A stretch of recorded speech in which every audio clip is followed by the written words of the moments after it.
The storm didn't just hit hard, it drowned the entire neighborhood. The streets that once echoed with kids playing and neighbors chatting turned into rivers overnight. Cars were left stranded, alarms blaring before going silent under muddy water. People rushed to their rooftops, clutching whatever they could save. But in the middle of all that chaos, one house stood untouched. Mark Dalton had seen something like this coming long before anyone else did. While everyone trusted forecasts and HOA reassurances, he trusted his instincts. He spent months preparing, reinforcing, building, planning for the worst-case scenario. His home stood elevated, protected behind a massive concrete wall. Neighbors laughed at him, called it overkill. But as the water rose higher and higher, that wall became the only thing standing between disaster and safety. Weeks earlier, inside the HOA meeting room, tensions had already started boiling. Karen Whitmore stood at the front, holding a stack of complaints, her voice sharp and commanding. She made it clear that Mark's construction didn't fit the community guidelines. Other residents whispered, some agreeing, others unsure. Mark sat quietly,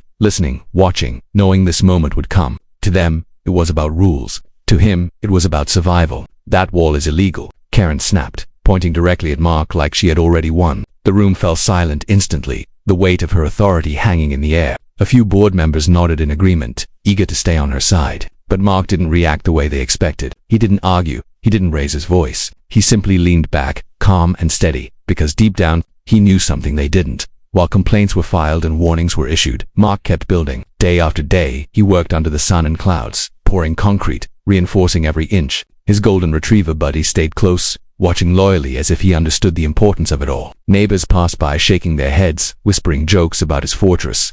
But Mark never stopped. Every layer of that wall was built with purpose, and with urgency. Then the storm came. Not slowly, not gently, but all at once. Dark clouds rolled in, swallowing the sky, winds bending trees until they almost snapped. Emergency alerts buzzed across phones.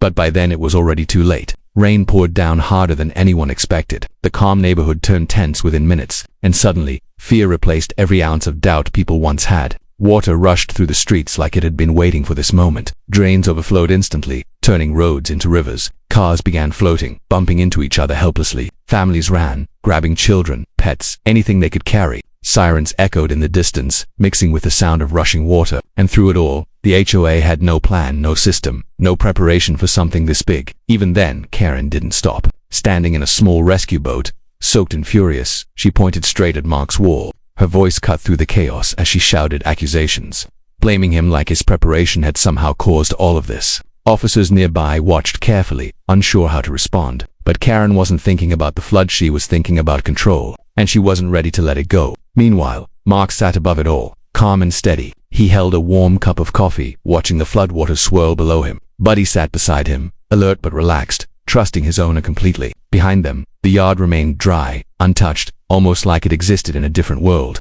It wasn't luck. It wasn't coincidence. It was preparation meeting reality. Even the police were stunned by what they were seeing. Officer Reyes stood on top of a partially submerged vehicle, scanning the area carefully. Houses were flooding one after another, but Mark's property stood strong and unaffected. It didn't make sense to most people there, but to Reyes, it told a very clear story someone had prepared, while everyone else had ignored the warning signs.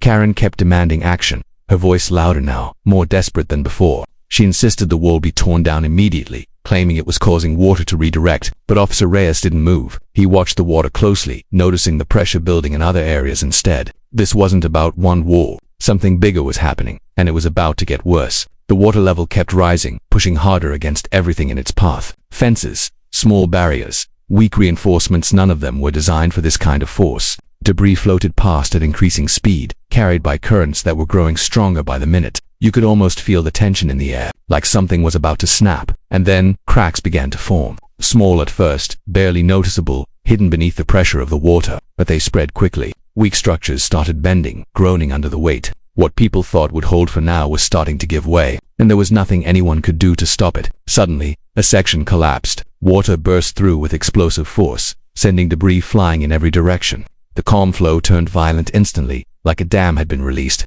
The direction of the flood shifted in seconds, and everything that stood in its new path was about to be hit. That surge of water redirected straight into the HOA neighborhood. It slammed into homes, smashing through doors and windows without hesitation. Garages filled within moments, furniture began floating, and people screamed as they realized what was happening. This wasn't just flooding anymore, it was destruction. Karen's house was one of the first to be hit. Water rushed through her front door, climbing higher and higher within seconds. Furniture flipped over, Decorations washed away, everything she owned getting swallowed by muddy water. The home she fought so hard to control, it was completely out of her control now. She stood there frozen, water rising around her legs, unable to process what was happening. The same authority she used in meetings meant nothing here. Rules didn't matter, titles didn't matter. All that remained was reality, and it was overwhelming. From his wall, Mark watched with a serious expression. There was no satisfaction in his eyes, no sense of victory. This was exactly what he had tried to prevent, exactly what he had warned about, but no one had listened. And now, everyone was paying the price.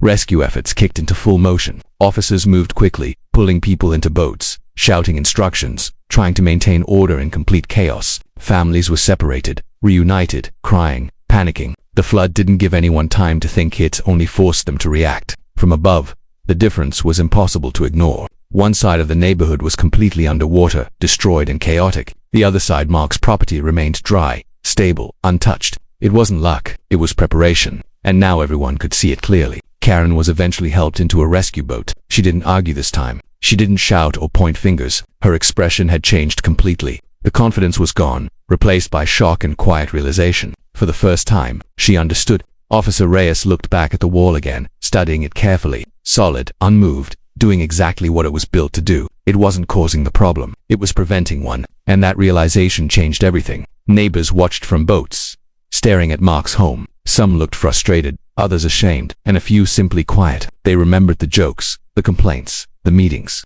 They remembered dismissing him.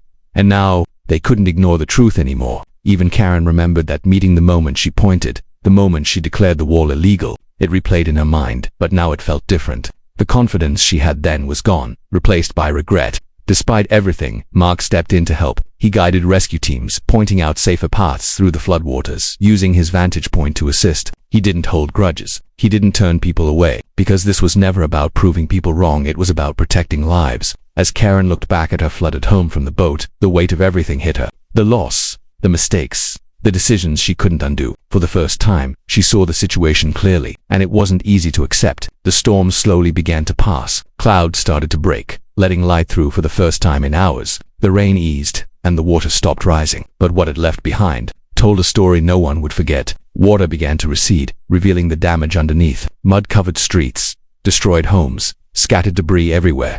Residents returned to what was left of their homes. Some walked through silence, others broke down at the sight. Personal belongings were ruined, memories lost, everything changed. It wasn't just property, it was their lives. And just across the wall, everything was still intact. Dry grass, untouched structure.com. A stark contrast that made one thing painfully clear: it didn't have to be this way. The next HOA meeting felt completely different. The room was quieter, heavier. Fewer people spoke. No one argued. Karen stood up again, but this time her voice was softer. No anger, no authority behind it, just honesty. She acknowledged what happened, what went wrong. And for once, she listened. Mark sat calmly, hearing her out. He didn't interrupt, didn't challenge her. There was no need. The situation had already proven everything that needed to be said. One by one, others nodded in agreement. The resistance was gone. The denial was gone. What remained was understanding, and the cost that came with learning.